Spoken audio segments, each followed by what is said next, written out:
সেদিন ছিল আমার কর্তামশাইয়ের জন্মদিন, তাই ছোট্টখাট্টো একটা লাঞ্চের আয়োজন ছিল।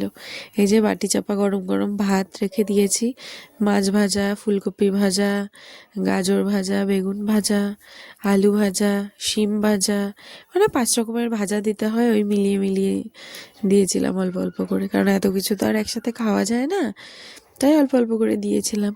তারপরে যে একটু বেথো শাক করেছিলাম, তারপর এই যে কাতল মাছ পোস্ত দিয়ে করেছিলাম, তারপর এই যে চিকেন কষা করেছিলাম লাল লাল করে। এটা এখন বেড়ে নেব। স্যালাডটা আগেই কেটে ফ্রিজে রেখে দিয়েছিলাম।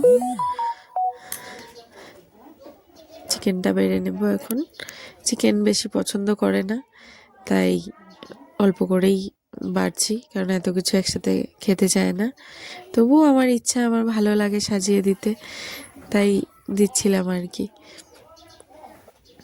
এই যে চিকেনটা বেড়ে নিলাম, এখন খেতে দেবো। এই যে স্যালাডটা আমি আগেই কেটে ফ্রিজে রেখে দিয়েছিলাম।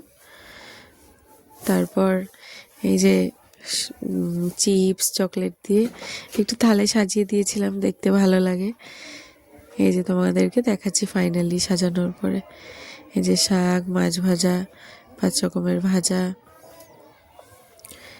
স্যালাড, মাছ, মাংস, পায়েস মিষ্টিও ছিল, ডাল ছিল। পায়েস করেছিলাম ওর জন্য, সে